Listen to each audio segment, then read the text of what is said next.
हाथ नोच मारे, सिर पटक दिया दीवार में बेटे ने। हाँ। राधे राधे दोस्तों, आज कथा के दौरान भरे पंडाल में एक माँ ने खोल दिया अपने बेटे की पोल और बता दिया सबके सामने कि एक लड़की मेरे लड़के से निवस्त्र होकर वीडियो कॉल पर बातें करती है। जी हाँ दोस्तों, सुनकर महाराज जी के भी होश उड़ गए। दोस्तों, इस माँ की ऐसी हालत देखकर आपको भी रोना आ जाने वाला है। चलिए बताते हैं आपको सब कुछ, लेकिन उससे पहले अगर आप अपनी महाराज अनुराधाचार्य जी को अपना गुरु मानते हैं तो कमेंट सेक्शन में राधे राधे लिखना न भूल। गुरुजी नारायण, श्रीमन नारायण। बोलो बोलो।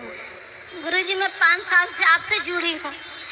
मेरे पति खत्म हो गए हैं, बच्चे बहुत परेशान करते हैं। देखो मुझे मारा। कितने बेटे हैं आपके? 4 बच्चे हैं। 4 बेटे हैं? हाँ। सेवा नहीं करते? कोई नहीं करता सर। और मैं यहाँ आश्रम में ना 5 बार आ चुकी हूँ। बेटे से बात करा दो एक बार। वो बच्चे बात नहीं करना चाहते। नहीं, आपसे नहीं, हम लोग बात कर लेंगे ना कि आप माँ को क्यों नहीं रखना चाहते। वो पता क्या कह रहे हैं, हमारे घर वाले हमारे नाम रजिस्ट्री करके गए हैं, तो कह रहे हैं पक्की रजिस्ट्री मेरे नाम कर दो, नहीं तो आपको रोटी नहीं देंगे। मेरे आगे से थाली खींच ली, ये देखो सारे हाथ नोच मारे, सिर पटक दिया दीवार में बेटे ने। हाँ, मैं थाने भी गई सर। उन्होंने बताओ मैं आपकी क्या सेवा करूं? बस यही है सर, मुझे 2 रोटी यहाँ मिलती रहे। हाँ, आप रह लेना यहाँ, हम मना नहीं कर रहे हैं, पर एक बार जो यहाँ का नियम है कि एक बार आप अपने बच्चों से हमारी बात करा दो। बच्चे नहीं आ रहा। नहीं, हम उनको बुलाएंगे नहीं, हम एक बार ये पूछेंगे ना कि आप अपनी माँ को क्यों नहीं रखना चाहते, क्यों नहीं। जो यहाँ का प्रोसेस है वो हम पहले पूरा कर लें। एक बार बात करा देना, बस नंबर दे दो, हम बात कर लेंगे बस। और आप रहो यहाँ, कोई दिक्कत नहीं, रखवा दो, ठीक है। पहले घर में एक बार बात करा देना, नंबर दे देना, बस हम बात कर लेंगे एक बार। राधे राधे। गुरुजी, हम आपके टीवी में आपका देखते हैं भजन वगैरह, तो हम भजन सुनना चाहते हैं आपका। भजन तो रोज सुनाते हैं, कथा में कल सुनना 1 बजे से।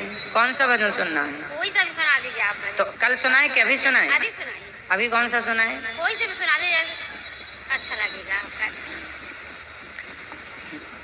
इतनी कृपा सांवरे बनाए रखना, इतनी कृपा सांवरे बनाए रखना, मरते दम तक सेवा में लगाए रखना, इतनी कृपा। खुश रहिए। और दो सबको। बहू जी, हमारी बहू की तबीयत बहुत खराब है, आज 1.5 साल से दवाई चल रही है। बहू से बोलना योग किया करे, एक्सरसाइज किया करे, दिन भर खाती और सोती रहती होगी। नहीं, उसकी क्या डिलीवरी हुई थी तो उसका बिगड़ गया था केस। जब से उसकी तबीयत ऐसे हुई, उसको कोई बीमारी पकड़ ली है। क्या बीमारी पकड़ ली? टीबी हो गई है। टीबी? जी। टीबी का तो बहुत इजी, सर अभी अभी पता चला तो है। टीबी का तो बहुत अच्छा इलाज है, डॉक्टर इलाज कर देते हैं, जी, तो चल रही दवाई है ना। पंचगव्य पिलाओ। गाय का 5 चीजों से पंचगव्य जो बनता है, टीबी जैसी बीमारियां ठीक होंगी। जी। और अच्छे से इलाज कराना। टीबी भी की तो खूब इलाज हो जाता है, कोई बहुत बड़ी बीमारी नहीं है ये, पर कर लो। बीमारी दुश्मन को, बीमारी को, रोग को और दुश्मन को कभी छोटा नहीं मानना चाहिए जी। इन्हें समय से खत्म कर देना चाहिए। सभी ने किस प्रकार माँ रो रो कर अपने बेटे के लिए अत्याचार के बारे में बताया और महाराज जी कितने दयालु हैं, जो बिना सोचे समझे माँ को अपने अध्रावाश्रम में रहने के लिए कह दी। अगर आप भी महाराज जी के सच्चे भक्त हैं तो और इसी तरह के लाइव प्रश्नोत्तरी देखना पसंद करते हैं तो वीडियो को लाइक करें और चैनल को सब्सक्राइब करें। मेरा एक प्रश्न भी है। अच्छा। जब कोई हमें समझता नहीं है, हमारी वैल्यू नहीं करता, तो वो जो दुख का लेवल होता है ना, बहुत अलग होता है, तो उसे कैसे हैंडल करूं? आप ये क्यों फील करते हैं कि हमारी कोई वैल्यू नहीं करता? पहला। दूसरा ये है बेटा कि आप ये चाहो क्यों कि सामने वाला हमारी वैल्यू करे। आप अपने आप को इतना योग्य बनाओ कि आपको ये ना कहना पड़े कि भैया आप हमारी वैल्यू क्यों नहीं करते, भैया आप हमारी इज्जत क्यों नहीं करते, भैया आप हमारा सम्मान क्यों नहीं करते। जब हम अपने आप को डेवलप करेंगे, मजबूत बनाएंगे, स्ट्रांग बनाएंगे और योग्य बनाएंगे, काबिल होंगे, हमारी काबिलियत है, हमें ये नहीं कहना पड़ेगा कि आप हमारा सम्मान करो। जमाना अपने आप आपका सम्मान करेगा। आपको भीख नहीं मांगनी पड़ेगी, भैया हमारा सम्मान करो। हमारा सम्मान भीख में नहीं मिलता बेटा, सम्मान तो में होता है, काबिलियत में मिलता है। आप काबिल बनाओ अपने आप को। और आप ये क्यों सोचने लग गए हमारा कोई सम्मान नहीं करता?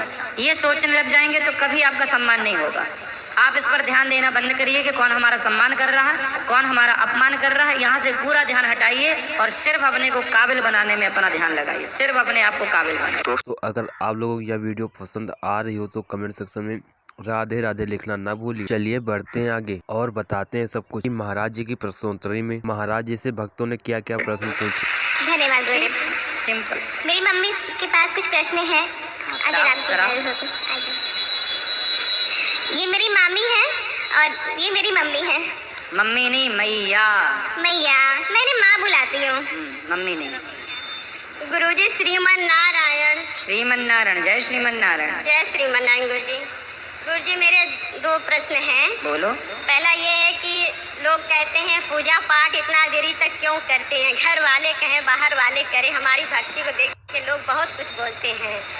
हम पूजा भगवान का करते हैं तो हमें पूजा करते करते उनसे प्रेम होता है तो हमारी भक्ति बढ़ती है। तो आप बताइए कि हम पूजा नहीं करेंगे तो हमारी भक्ति कैसे बढ़ेगी।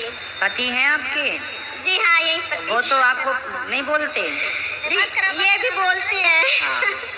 देखो आप पत्नी हैं, आप माँ हैं, आप गृहिणी हैं, तो आपका धर्म है कि भगवान की भक्ति करो, परंतु आपके गृह कार्य भी करना आपका धर्म है।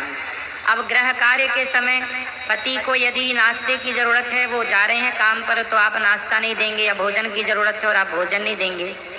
तो देखो भक्ति का मतलब ये नहीं कि हम केवल बैठे रहें और माला जाप करते रहें ना, आप झाड़ू लगाते रहो, बर्तन धुलते रहो, काम करते रहो और स्मरण भगवान का बना रहे।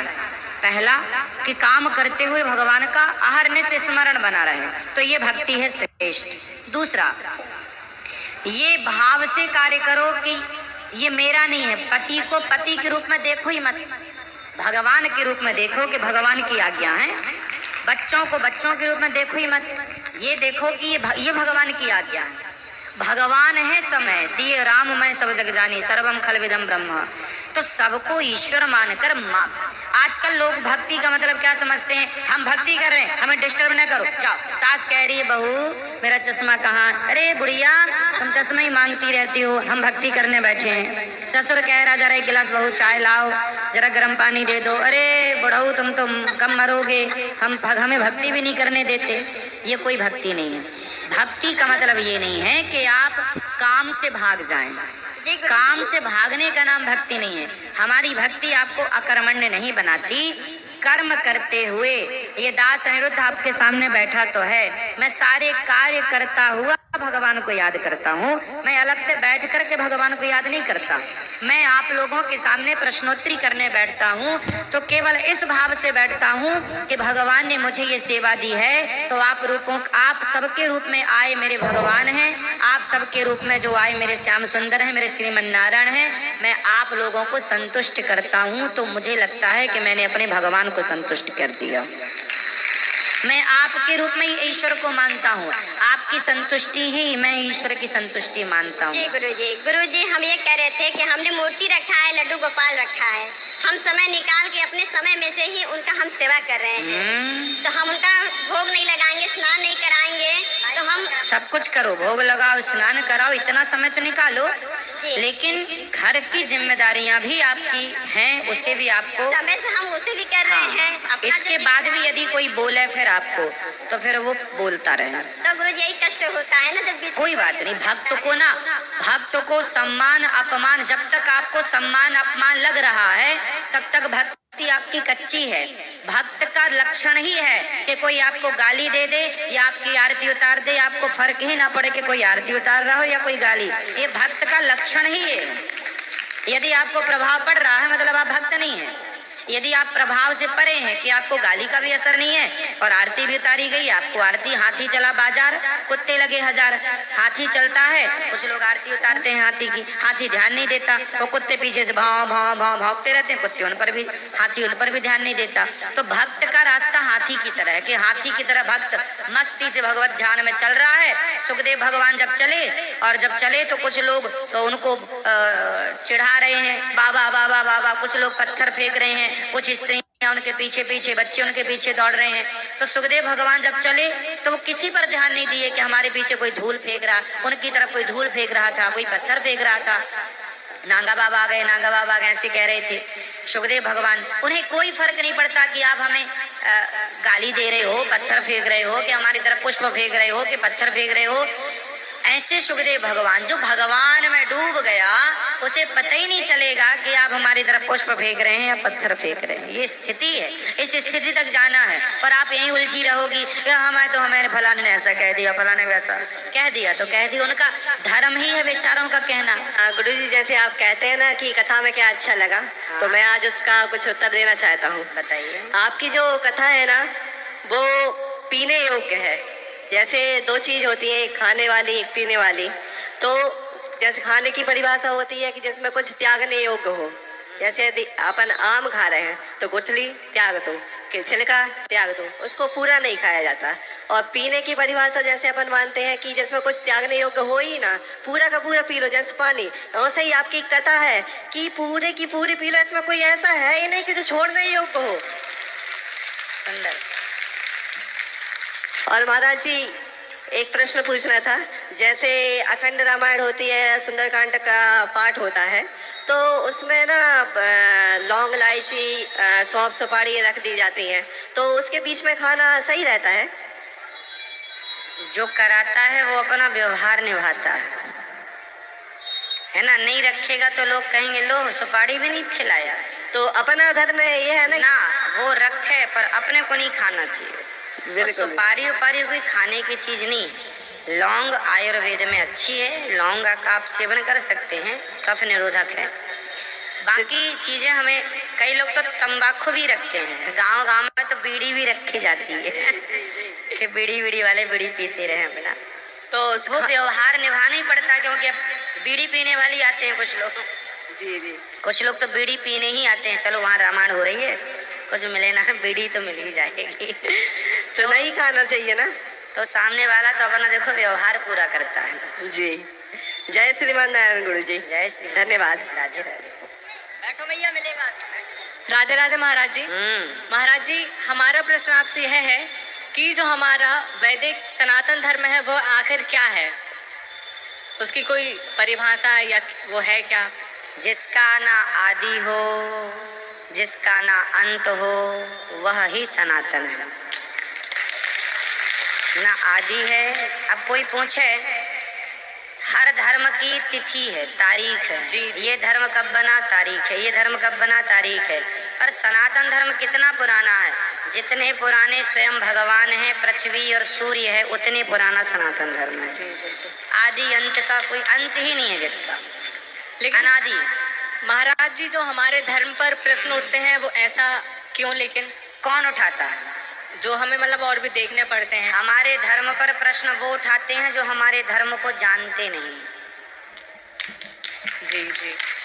जानने वाला प्रश्न नहीं उठाएगा, उसे आप आश्चर्य मानेंगे, नासा ने भी इस बात को माना है कि वेद सबसे प्राचीन है। जी बिल्कुल बिल्कुल। नासा ने भी माना है कि अंतरिक्ष में ओम की ध्वनि गूंज रही है, ओमकार गूंज रहा है, और ओम सनातन का प्रणव है।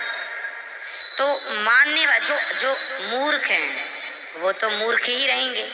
सवाल कौन खड़ा करता है? सत्य पर सवाल, देखो, असत्य पर सवाल किया जाए तो सवाल बनता है, पर सत्य पर सवाल कर रहा हो कोई, सामने दिख रहा है कि ये रंग सफेद है, उस सफेद रंग पर भी वो नहीं जी ये सफेद नहीं है तो काला है, तो इसका मतलब वो प्रश्न चिन्ह लगाने वाला मूर्ख है ना। जी बिल्कुल गुरुजी। तो सनातन धर्म पर वही प्रश्न कर सकता है, सनातन धर्म पर वही उंगली उठा सकता है जो एक नंबर का मूर्ख है, जो सनातन धर्म को जानता नहीं है, जिसने डीप में जाकर अध्ययन नहीं किया सनातन का। अध्ययन करेगा तो सब चीजें स्पष्ट हो जाएंगी। जी। तो उंगली उठाने वाले बहुत होंगे। उंगली तो आजकल बेटा अपने बाप पे भी उठा देता है ना। जी। पत्नी अपने पति पे उठा देती है, यहाँ दोस्तों इस माँ ने बताया अपने बेटे की करतूतों से, जिसे सुनकर महाराज जी भी होश उड़ गए। तो दोस्तों आपका क्या कहना इस माँ के बारे में हमें कमेंट सेक्शन में जरूर बताइएगा। और दोस्तों अगर आप लोगों को महाराज जी की इसी तरह की प्रश्नोत्तरी अच्छी लगती है तो हमें कमेंट सेक्शन में जरूर बताना। तो दोस्तों आज की वीडियो में बस इतना ही। अगर आप लोगों को हमारी यह वीडियो पसंद आई हो तो वीडियो को लाइक करें, चैनल को सब्सक्राइब करें। हम मिलते हैं आपसे किसी अगली वीडियो में। राधे राधे दोस्तों।